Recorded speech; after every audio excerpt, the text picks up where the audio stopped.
अशा अनेक योजनांच्या बाबत शेवट खासदाराने आता आम्हाला पण वाटतं प्रत्येक गावातला वाडे वस्त्यावरला रस्ता झाला पाहिजे, तिथले मंदिरं झाली पाहिजे, तिथले वेगवेगळे धार्मिक स्थळं झाली पाहिजेत. पण आम्हाला एक निधी तुटपुंजा निधी असल्यामुळं मधल्या काळात मी ग्रामविकास मंत्री राजनाथ आपलं ग्रामविकास मंत्री शिवराज सिंग चौहान साहेबांना भेटलो.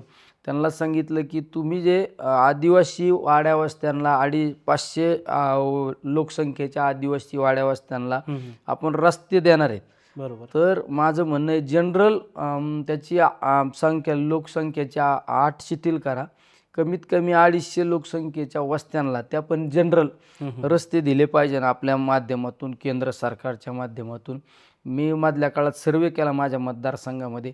कमीत कमी प्रत्येक तालुक्यात 700-800 रस्ते काढले आणि त्याबाबत मी मंत्री महोदयांना भेटलो आणि सांगितलं की आम्हाला ग्रामविकास मंत्र्या माध्यमातून आम्हाला हे रस्ते मंजूर करून द्या. ते जर रस्ते मंजूर झाले तर कमीत कमी माझ्या मतदारसंघात 2,500 ते 3,000 रस्ते मंजूर होणार आहे.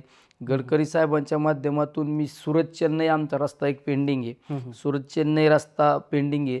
त्याबाबत मी त्यांना भेटलो. त्यांनी सांगितलं की 1-1.5 महिन्यामध्ये त्या रस्त्याला आपण चालना देऊ.